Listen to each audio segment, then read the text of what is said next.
مسجد الحرام کی جو حد کیا ہے، یہ تو مسجد الحرام کی حد جو ہے، ایک تو یہ مسجد جب آپ کہیں گے، مسجد الحرام کی حد پہلے پیارے رسول کے زمانے میں تھی، اس کا ایک اندازہ ہے کہ اتنے میٹر، پرانے زمانے سے انجینئروں نے اس کا وہ کیا، میں نے اپنی کتاب میں اس کی تفصیل سے، پھر اس کے بعد حضرت عثمان حضرت عمر نے اس کی توسیع کی، گھر لوگوں کے قریب تھے تو کہا کہ گھر ان کو پیسے دے دو اور گھر خالی کرا دو،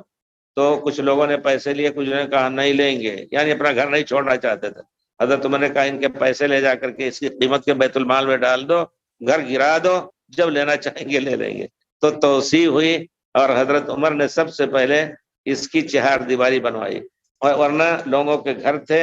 گلی تھی، گھر تھے چاروں طرف، اسی طرح گلیاں تھی، اور بیچ کی خالی جگہ تھی، یہ مطاف یا حرم مسجد حرام کی جگہ تھی۔ پھر اس کے بعد توسیع ہوئی، حضرت عمر نے سب سے پہلے اس پر دیوار قائم کیا، پھر اس پر روشنی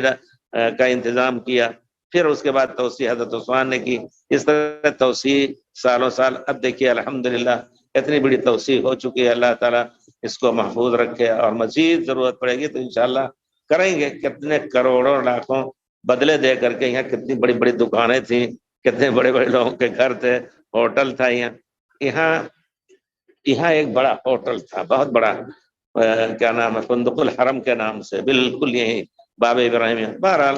تو مسجد حرام کی، اور مسجد حرام کلام پاک میں حدود حرم پورا، جہاں کی آپ شکار بھی نہیں کر سکتے اور نہ گھاس وہاں کی کاٹ سکتے ہیں، تو اس کو بھی ہمیشہ متوارث رہا ہے۔ متوارث کا معنی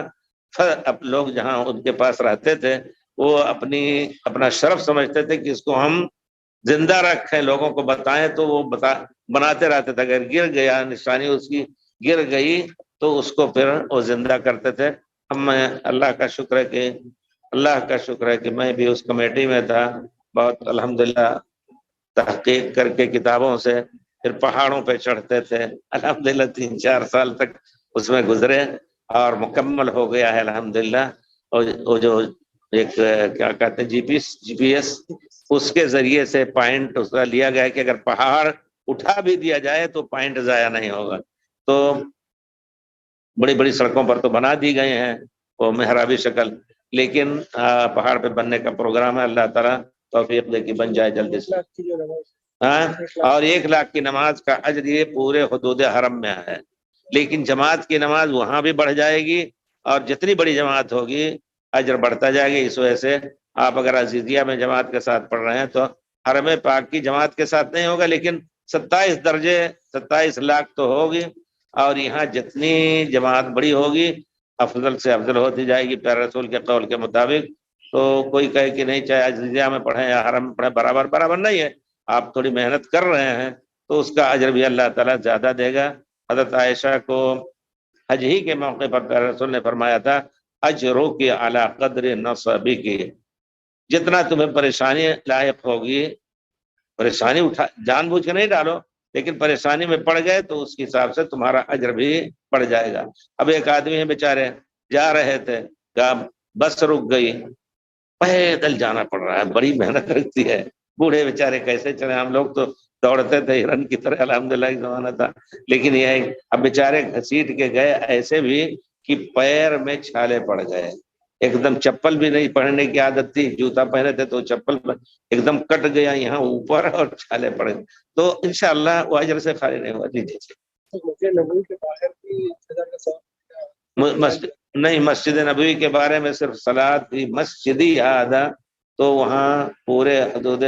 حرم مکہ کا حرم مدینہ کا ذکر نہیں ہے، لیکن وہاں بھی حرم ہے کہ آپ شکار نہیں کر سکتے اور گھاس نہیں کاٹ سکتے،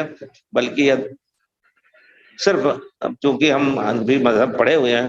مالکی مذہب میں ہے کہ نہیں یہ حرم ہے، یہاں شکار نہیں کر سکتے، لیکن حنفی مذہب میں ہے کہ مدینے میں کوئی حرم نہیں ہے، صرف مسجد نبوی، اور جہاں کہیں بھی چاہیں شکار کر سکتے ہیں۔ لیکن صحابہ حضرت جابر رضی اللہ تعالیٰ عنہ صحیح روایت میں ہے کہ ایک مرتبہ کسی لڑکے کو دیکھا کہ وہ نبیلا، یہ جو